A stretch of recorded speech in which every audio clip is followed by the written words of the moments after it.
What is going on, comic book fans? Guys and girls, we are just 2 days away from New York Comic Con, which I think is the biggest con on the East Coast, and it's in my hood, which is so exciting. I gotta take a 45-minute train ride and then like a 15-minute walk over to the Javits Center, and it's gonna be an all-day just funness. It's gonna be so much fun. Stephanie and I are going. It's gonna be Stephanie's first con, and we're just gonna spend all day there from when the doors open until the doors close. And then we have a dinner date with our best friend, David Andrew. If you don't know who David Andrew is, he is an amazing comic book writer. He wrote Resident, he wrote Morningstar, he wrote, I don't know, so many other books that I can't think off the top of my head because I'm recording a video, and when I record videos, my memory just like completely craps to bed. But we're having dinner with David Andrew on Friday night. It's gonna be so much fun.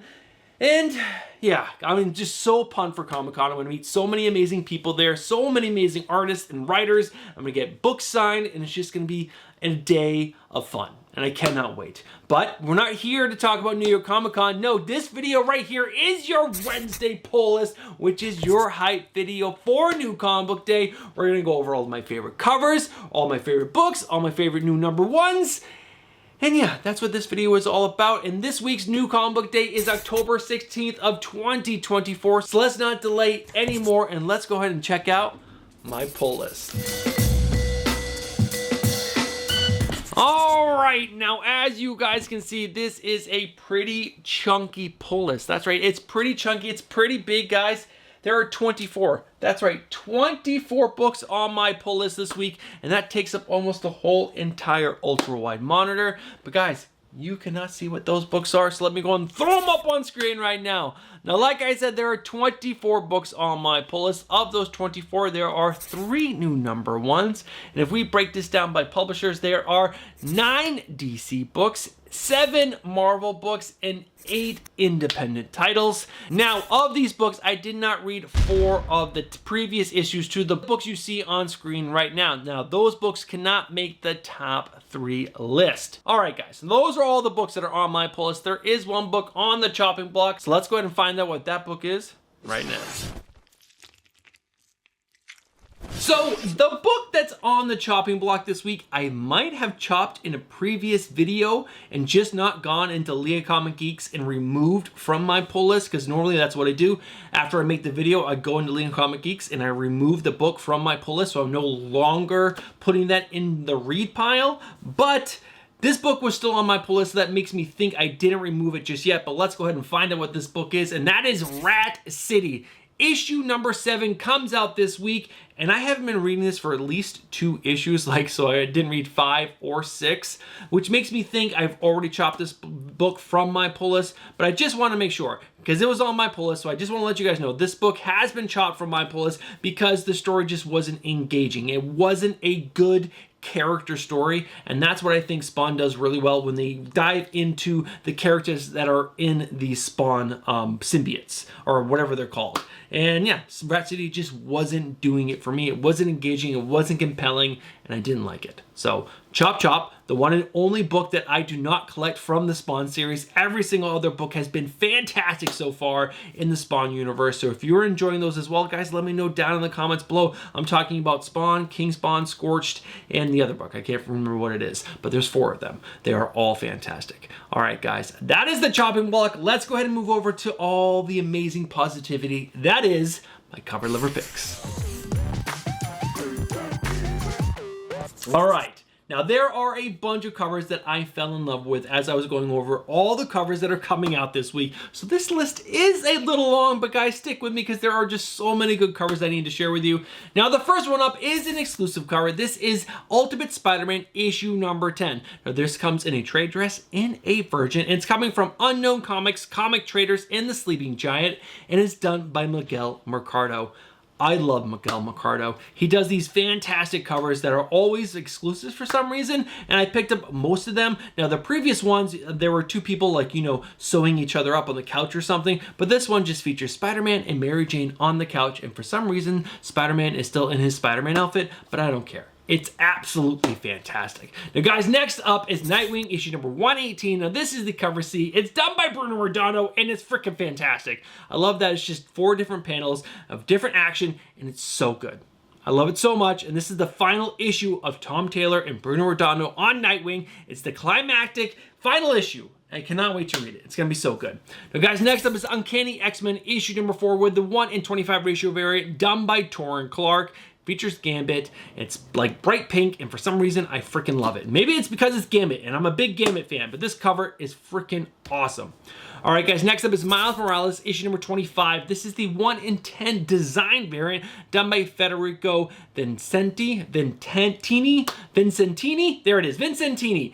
Now, this cover is not the best, but I'm a sucker for design variants, and this is Spider-Man's new suit. This is like his 3rd new suit in like 2 years. Why is he getting so many? Well, he's a vampire now, and this is an adamantine suit, or no, vibranium suit from Black Panther. So I guess it's supposed to help control his powers or something. I don't know. I don't care. This is a really cool suit. Now, there is another cover for the same exact issue of Miles Morales Spider-Man issue number 25 that I like a lot. This is the variant cover done by Sarah Pacelli.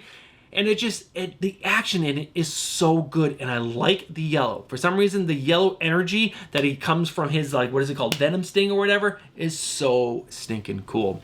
The guys, next up is Green Lantern issue number 16. This is the cover B, done by Chris Samney. So good. Chris Samney's artwork is just, I don't know. Every time I see it, I think I fall a little bit more in love with it every single time, and this is fantastic. Next up is Wolverine issue number 2. I've been talking about this cover ever since I saw it on previews. This is the 1/25 ratio variant done by Alexander Lozano. I'm a sucker for Lozano, and this one is really good. The next up is another cover for Wolverine issue number 2. This is the variant cover done by Scotty Young. Now, if you go through and read the whole entire word bubbles, it's just fantastic. But I'm not going to do that right now because that would make this video a little bit too longer. A little bit longer than I want. All right, guys, next up is Department of Truth. There hasn't been a Department of Truth cover on this video series for maybe ever, but this one featuring Marilyn Monroe is so good. This is the cover A. It's done by Martin Simmons. And if you see this and do not pick it up, well, you should just pick it up because it's that freaking good. All right, next up is Destro issue number 5 with the cover B variant. I believe this is the final issue of the Destro series because they're doing like 5-issue minis. This is done by Sanford Green, and it's fantastic. I'm a huge Sanford Green fan. I shouldn't say huge. I'm a growing Sanford Green fan. I just love his artwork, and this cover is so, so good. Now, next up is Batman and Robin Year 1, issue number 1. This is the cover C variant done by Matteo Scalera. Yeah, it's just good. I was just about to say I'm a big Matteo Scalera fan, and I am. This is so good. Now, next up is Moon Knight, Fist of Khonshu, issue number 1. I'm probably totally butchering it over and over again, but this is the variant cover done by Scotty Young. It's not his best, but this is still really, really good. Next up is Moon Knight, Fist of Khonshu, issue number 1 with the variant cover in the 1/100 Virgin variant done by Stephen Platt. Yeah, no, this is good. This is really good. I personally prefer the trade dress over the Virgin, but that's just me. You might like to spend $100+ on that 1/100, but me, I just like the trade dress. The next up is a book that I probably am gonna have to skip on because New York Comic Con is this weekend, and I gotta save every single every single bit of money I have until then. This is Mystique issue number 1 with the 1/50 ratio variant done by Yasmin Putri. This cover is absolutely gorgeous. It is so good. It's definitely the best Mystique cover, in my opinion, for this issue number 1. It is absolutely fantastic. Next up is Grimm issue number 20. This is the cover D. This is the 1/20 ratio variant done by Paulina. I'm not even going to try to pronounce that, but it's really stinking cool. I love that you can see her hand, but her hand is a skeleton and it's dripping in blood. Really good. Now, guys, next up is Vampirella issue number 672. This is the cover F, which is the 1/7 ratio variant done by Aragon Gundas. Yeah, it's just really good. I like it because it's not focusing so much on her sex appeal, even though we get a nice booty shot and a nice side boob, but there's she's up on top of the building, there's gargoyles, there's bats, there's cloudy, and there's kind of like a moon behind the clouds. So good. This is a fantastic cover. Now, next up, this is all for Ghost on the Discord. Ghost, this one's for you, man. Minky Woodcock, The Girl Called Cthulhu, issue number 1 with the cover A in the Selena sketch Virgin done by Selena. It's really good, especially if you're into tentacles and ghosts. I know you are because you shared this on the Discord, and that's how I found out about this. It's really good. Now, next up is Chilling Adventures presents The 9 Lives of Salem, issue number 1. Now, this is the cover B. It's done by Robert Hack, and it's fantastic. I believe this is supposed to be Sabrina the Teenage Witch or whatever, but this is just fantastic. Just look at it. It's really good. I think this is homaging some other horror cover or poster or something. I'm not 100% sure. You guys do your own research, but this cover is really cool. 2 more covers. Next up is The Moon is Following Us, issue number 1, with the second print and the 1:10 ratio variant done by Daniel Warren Johnson. Now, from what I can see on Leah Comic Geeks, they're the same artwork, but the trade dress is different. I prefer the regular second print over the 1:10. You guys let me know what you think down in the comments below. And the final cover to share with you guys is Grommets, issue number 1. That's right, issue number 1, the 5th printing, done by Brett Parsons. Fantastic. I'm going to try to pick up every single one of these additional printings because this book is just so fantastic, and I want them all. I want them all. Give them to me, guys. Just give me all the grommets that you can give me. I want this series to go on, but it's going to stop at issue number 7, and I'm going to be so sad. But guys, those are all my cover lover picks for this week. Let's go ahead and find out what new number 1s that I think you guys have to be picking up because the stories sound so freaking good. All right, guys, this is the one and only time I'm going to ask you. It's a quick break in the video for me just to ask you if you're enjoying this video. And you guys would like this video to get out to more people so that way more people can enjoy comic book content just like this. Smash that like button. It helps the channel and this video out so much. All right, guys, let's go ahead and find out what those new number 1s are that I think you guys have to be picking up because the stories sound really good. There's 3 new number 1s on my pull list this week. I'm going to cover them as quickly as possible. So let's go ahead and dive into this first one, and that is Batman and Robin Year 1, issue number 1. Now, the reason why I'm excited for, yes, another Batman title is that this is going to have the writer of Mark Waid, and for some reason, everything that man is doing over at DC Comics is just gold right now. It's all so good. Absolute Power, I thought was going to suck at the balls, but it didn't suck at the balls. Not at all. It was really good. Batman Superman World's Finest is really good. And I can't think of all the books that he's writing right now, but I know there's more. And they're all really good, and I'm excited for this. Now, this is also going to have story, art, and letters all done by Chris Samney. That's right, he's doing a lot of work, so he's helping with the story, he's doing all the art, and he's also doing the lettering for this book, which is super cool. Now let's go ahead and read the synopsis. Reuniting the acclaimed team of Mark Waid and Chris Samney, while Bruce Wayne adjusts to the realities of adopting orphan Dick Grayson, a mysterious new crime boss called the General has come to Gotham to claim the city by disrupting and destroying its other mobs. But what is his connection to Two-Face?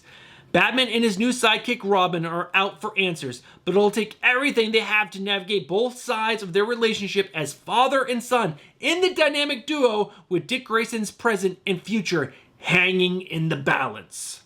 It just sounds like a cool, year 1 story featuring our boy, Dick Grayson, which is obviously the best Robin besides Damian. But guys, there are some really cool variant covers for this. There is the cover B, done by Miguel Janin. There is that cover C that we already talked about, done by Matteo Scalera. There is a 1/25 done by Carl Kirsch. And there's also a 1/50 done by Lee Weeks. Now, the Carl Kirsch, I think, could have been a lot better if they picked better colors for the cover. They just picked this really vibrant blue background, and it just feels off, especially when compared to the cover A. But the one by Lee Weeks is actually really good. Now, there are a couple store exclusives, but I'm not going to show those. You guys just focus on the cover C, because that's the one you want. Or the cover A, or the C. C or A. You guys pick. All right, guys, let's go ahead and move on to the next new number 1, and that is going to be Batman. That's right, another Batman book. This is Batman Full Moon, issue number 1. Now, this is coming from the writer of Rodney Barnes. Now, Rodney Barnes is the writer of Kill Philadelphia, which is a fantastic vampire series at Image Comics, and also has art by Steven Subik. Now, let's go ahead and dive into this synopsis. An ancient and supernatural force stalks the streets of Gotham. A Lycan so powerful it'll defy Batman's most trusted resources, his brilliant mind, his extensive gadgetry. But are Batman's physical strength and resilience alone enough to put the creature down for good, or will the fight strip him down to his very bones? Even powerful magical allies like Santana caution that Bruce might not walk away from this unscathed. Eisner-nominated writer Rodney Barnes of Kill Philadelphia and breakout artist Steven Subic, the Riddler, Year One, tear into a horrific tale of pain and redemption as Batman meets his match, the Werewolf of Gotham City. Each issue of this series will boast a striking, glow-in-the-dark main cover. So every single cover A for the series is going to be glow-in-the-dark, which is fantastic. And check out this cover A for issue number 1. It's so good. Now, obviously there are some other variant covers that don't even come close to being this good. There is the cover B done by Steve Beach, which is okay in my opinion. There is the cover C done by Francisco Francavilla, which is again okay. There is a cover D, which is just a foil version of the cover B, and there is a 1 in 25 done by Mike Perkins, which I don't care for. I'm just gonna go for that cover A because it's awesome. And it's also glow in the freaking dark. So let's go ahead and move over to the final new number 1, and that is Moon Knight, Fist of Khonshu, or Khonshu. Issue number 1. Now, this is coming from the writer of Jed MacKay and art by Alessandro Cappuccio. I don't know how to pronounce that guy's name. I don't know how to pronounce his last name, and I feel awful. Every single time I try to pronounce it, I'm obviously butchering it. And I am so sorry, Alessandro.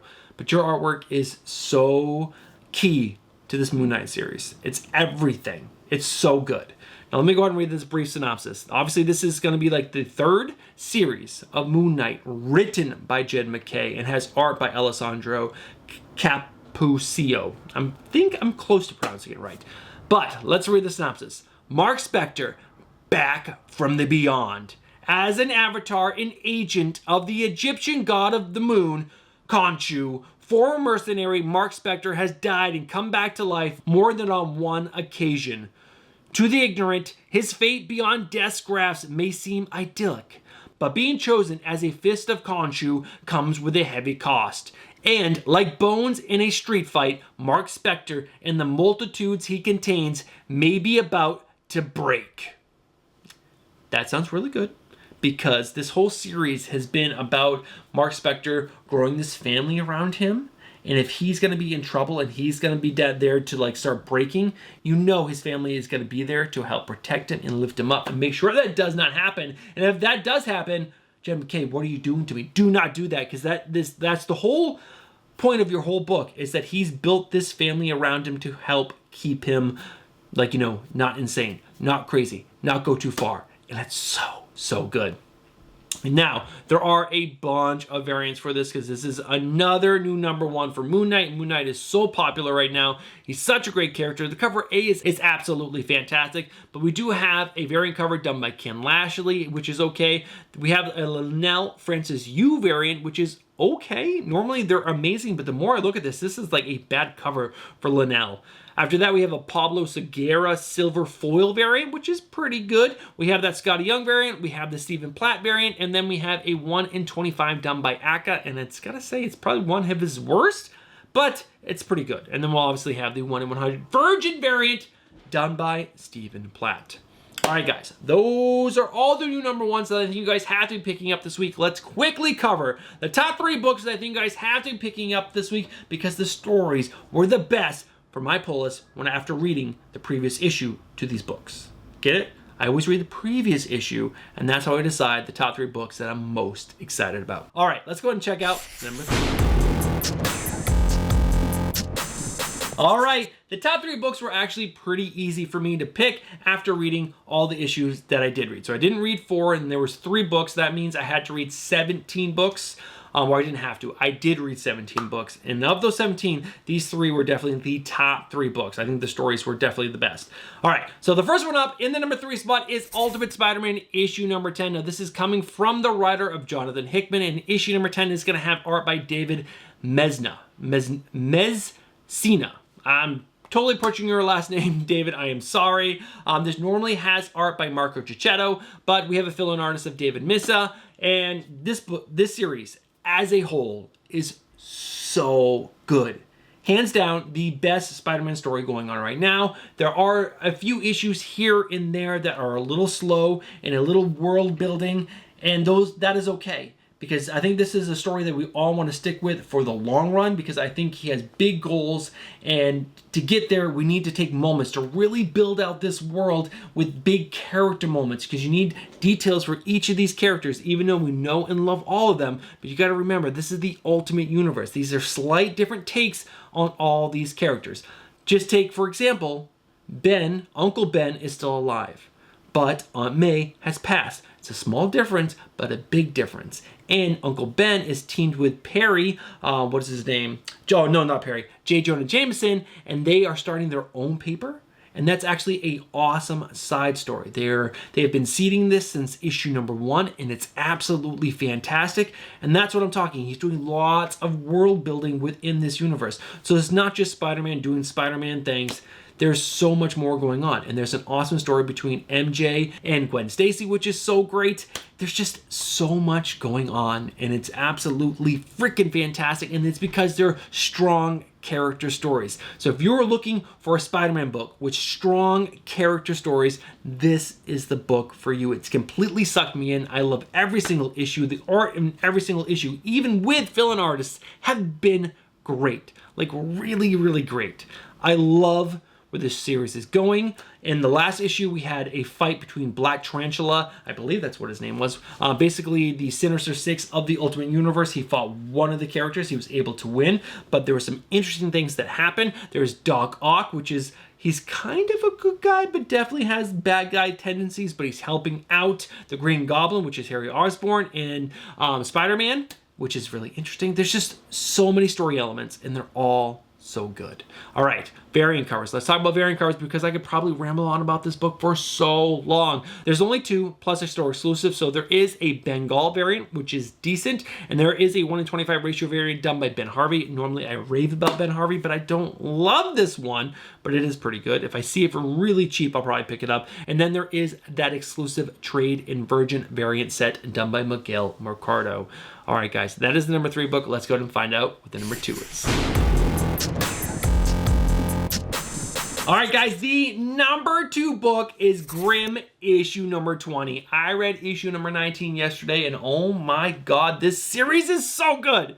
Now, this is coming from the writer of Stephanie Phillips and has art by Phil Vano. They've been on every single issue. No fill-in writers, no fill-in artists. Normally, you only get fill-in artists, but this series, following a Grim Reaper and 2 of her Grim Reaper friends, has been so fantastic. I could, since we're 20 issues in, to tell you all the details that you would need to know to like build up, to really understand issue number 20 would be a lot. But what you really need to know about this series, and what Stephanie Phillips has done such a great job on, is not just focusing on the main character of Jessica. She's added these characters along the way to build out her little universe, and gave each one of these characters a solo issue to kind of expand out who they were, who they are, how they got there, and give them background, so that way when you come back to the universe and you see their actions within the universe, there's more weight to them. And it's such a great way to build out her world. In this last issue, there's been this character that's been helping but also backstabbing them all along, named Annabelle. And the last issue was all about her when she was alive before she passed away. And you got little hints into who she was as a alive woman, which are probably which are affecting her choices now. And it's really interesting. I love this world. It's so great. Now, I believe this is going to end in the 20s or the early 30s on issues, because I saw Stephanie Phillips at Terrificon and I asked her, is this going to be an ongoing forever? And she said no, it's a definitive end, which I'm so sad. I don't remember the number. I should have wrote it down, or maybe I should have recorded having that conversation with her, because it would have been great for the channel. But you can't go back and change what you didn't do. But this series is really, really good, and the art by Phil Vano is fantastic. And issue number 20 is for somehow going to start a new arc in this story, which is really interesting, because in the end of issue number 20, it seemed like there was things they needed to continue telling. But I guess we're going to get started of a new arc in issue number 20, which I'm really excited about, because issue number 19 was so good. If you're not reading it, go pick up the trades. Go pick up the single issues, enjoy the series because it is absolutely fantastic and there have been some banger variant covers. Now for this issue, the variant covers aren't absolutely fantastic. There is a cover B done by Skylar Patridge, which is probably the best. There's a cover F done by Jorge Corona, which is okay. A cover H done by Falvano featuring Erica Slaughter, which is, these Slaughter variants are weird to me. There is a cover C, which is a 1:10 ratio variant, which is a virgin and black and white background for the cover B. There is a cover D, which is the cover which I showed during my cover lover picks, which is actually a 1:15. I wrote it down as a 1:20, but it's actually a 1:15. And then there is a 1:30 done by a name I'm not even going to try to pronounce, which is OK. Oh, there's also a One Per Store. Sorry, the cover G, which is a One Per Store, which is a version of the cover A. All right, guys, those are all the variants. This is a book you guys have to be reading. It really is that good. But let's go ahead and find out what the #1 book that I think you guys have to be picking up this week, because the story is the freaking best. All right, what is the #1 book that you guys have to be picking up this week? Well, it's an independent, and it's really, really good. Like, really good. After reading issue #2, I was like completely sucked in, and I have not been a huge fan of this series until I read issue #2. Now guys, I'm talking about Prodigy Slave of Mars issue #3. Now this is the 3rd volume of Prodigy. I didn't read the 1st volume. I read the 2nd one, and the 2nd one is okay, but I picked this up because it's written by Mark Miller and has art by Stefano Landini. Now Mark Miller is one of my favorite writers. Now I say that a lot because there are a lot of, I read a lot of comic books, but Mark Miller, every single one of his books normally are really stinking good. Like really good. Magic Order, really, really good. Oh God, the vampire book, I can't even think of it. There are just so many books. Like I hit record and my brain literally falls out of my butt and I cannot remember anything. But Mark Miller is an amazing writer. Now, what I really enjoy about this series, especially after reading issue #2. Now, it follows Edison Crane. Edison Crane is one of the smartest people on the planet, like really smart. But in this series, I shouldn't say just in issue #2, but in this series, you find out that he has a father that was also super extremely smart and an older brother, which was even smarter than him. But then he disappeared and he fell out of a relationship with his older brother. And in issue #2, he finds his older brother, and you find out so much about his older brother, and their relationship starts to build and starts to grow, and it was so good. I think I like it because it's a brother story. I have a brother, and I've actually started to write a script for a comic book myself that is a brother story, which is really cool. I've been working on it for like a year, and I've gotten like 3 pages written because I just don't have time to do it, but whenever I get an idea, I make sure I write it down. But brother stories just like hit home. Family stories, and they're deep character stories, and especially this one. The way Mark Miller tells this story is just so good. And there's a scene at the end of issue #2 that his brother does like this really cool thing, like takes out all these bad guys doing like these ninja moves and kicks and whatnot. And at the end he goes, his little brother says something, which is Edison Crane, and his older brother says just something like, "Yeah, I'm the cool one." And I was just like, that is so good. Now, the art by Stefano Landini is really good. The story is really engaging. There's lots of action because this guy is hunting down Edison Crane. He's killed his father. He's coming for him and his brother.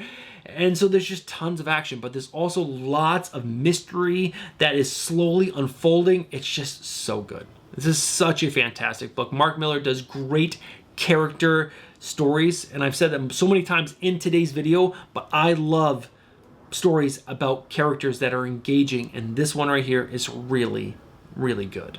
I cannot wait to read issue #3 and to see where the story is going to go. And to know that this is only like a 6-issue mini, I only got a few more issues to enjoy. I'm really sad, but it's so good.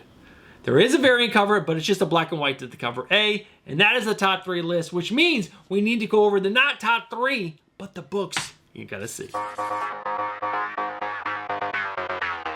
All right, guys, I'm going to try to make this as quick as possible. We have a lot of books to cover. Now, we we cover these in 3 different buckets. The okay, which are books that are just kind of okay. I really can't recommend those books to you because I only said they were okay. Then there's the good. These are books I recommend you pick up because these stories are super solid. And then there's the great. These are all the books that almost made the top 3 lists, and there's a bunch on that. But I also have a did not read list. So let's go ahead and cover the books that I did not read. That is Jenny Sparks. I believe issue number 3 or 4 comes out this week. There is the Spectacular Spider-Man. I am 2 issues behind. And 3, if I get issue number 8 before reading issues number 6 and 7. Titans, just it got them moving to the bottom of the list. That means it's probably going to get chopped soon. And then there's Violator Origins issue number 2. I didn't read issue number 1. So those are the books that I did not read. Let's go ahead and cover the good. And the first book up is Destro issue number 5. I am so excited to read this book because this series has been super fun. From the beginning all the way to issue number 4, and issue number 5 is the final issue of this series. I cannot wait to get my hands on that Sanford Green variant. But these villain books are just really intriguing. I love how they're building up the villains as well as the heroes. We're not just getting G.I. Joe books, no, because you need to have compelling villains, and Destro is a compelling villain. All right, guys, next up is Witchblade issue number 4. Issue number 2 was really good. Issue number 3 was only so-so. The art was good, but the story was lackluster in my opinion. After that is Wolverine issue number 2. Issue number 1 was, again, it was okay. Artwork was fantastic by Martin Coccolo, I believe is the artist. I totally could be wrong on that. I'll fact check it and put it up on screen, whatever the true artist is. But it was good. I wanted great, but we got good. It's interesting, and I loved the last page of the book. That was the best part. There was a little, cliffhanger at the end. Next up is Black Cloak, issue number 9, a fantastic series by Kelly Thompson. I want to say not Stephanie Phillips, Kelly Thompson. And I love that it's set in a mystical fairy type world with lots of magical creatures. I shouldn't say fairy world, but just a magical world with lots of magical creatures. It's so cool. And I love the detective story. Maybe this should have been in the great. But it's in the good right now, and it's probably going to get into the great later on. But this is a solid fantasy series. And next up is Miles Morales, issue number 25. I should say Miles Morales Spider-Man, issue number 25. I read issues number 23 and 24 last night. And this series is good. I wish it was great, but it's just good.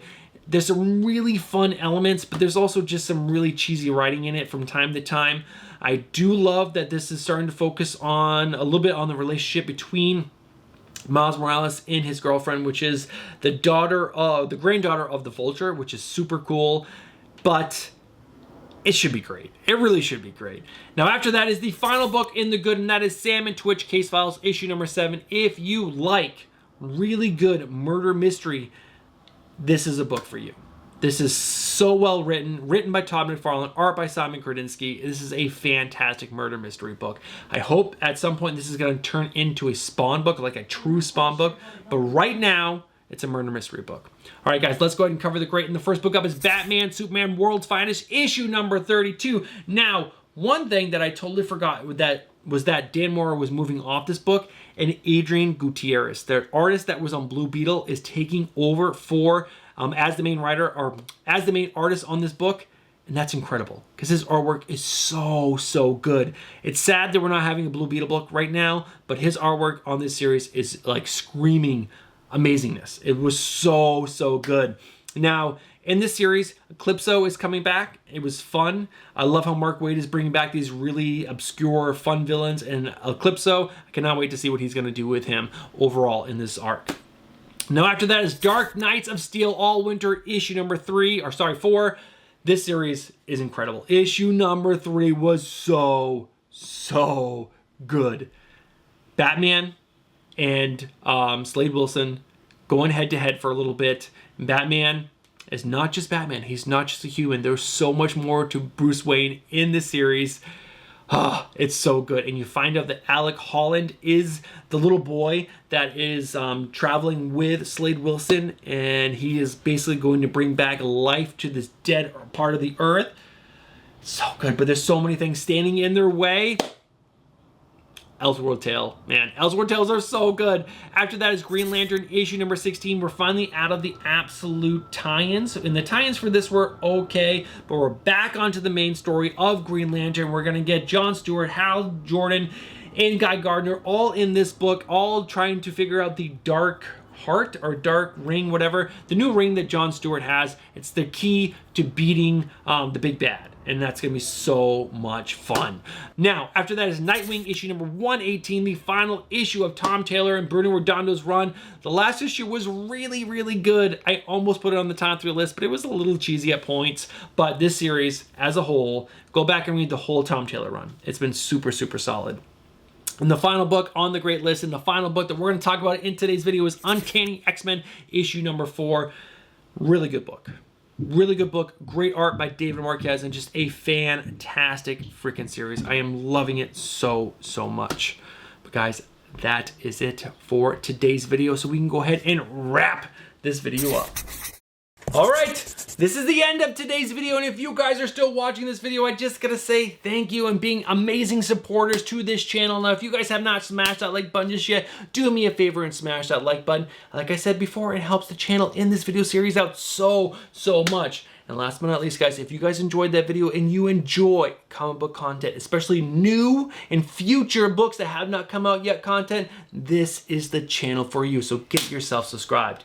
Now, last but not least, guys, New York Comic Con is just 2 days away. I'll be there on the 3rd day, or 3 days away on Friday, October 18th of 2024. If you guys are going to be there and you see me, obviously I do not know your face, come and introduce yourself. Just say hello. I would love to meet anyone and all of you guys that are going to be at New York Comic Con. I'm going to spend the day just meeting and greeting people and artists and writers, and it's going to be freaking amazing. Now, last but not least, I promised you guys I was going to do a video about what to do for your very first con, how to prepare yourself for your very first con. My life has just gotten insane. Not just my life, Stephanie's life. We've changed to waking up even earlier in the morning. We wake up at 4:30 in the morning now, so that way Stephanie can go to the gym, I can go to the gym, and we go to bed at 9:30. And we normally would record videos after the kids go to bed, and that's not until 10. So we're going to bed before even our kids go to bed. So that video will not hit the airwaves this week. Maybe I'll do it later in the year, just as a filler video for the weeks. But I just want to apologize before I end today's video. I will be back with my final order cutoff video this week after a 2-week hiatus. And yeah, that's it. I'm pumped. I'm excited for New York Comic Con. It's actually on my birthday, which is so exciting. It's just gonna be a great day. I'm pumped. I'm pumped for Stephanie to be there with me. It's gonna be a great freaking time. All right, guys, have yourself a great new comic book day, and I'll catch you guys on Thursday with my final order cutoff recommendation and speculation video. All right, guys, I'll catch you in the next one. Peace.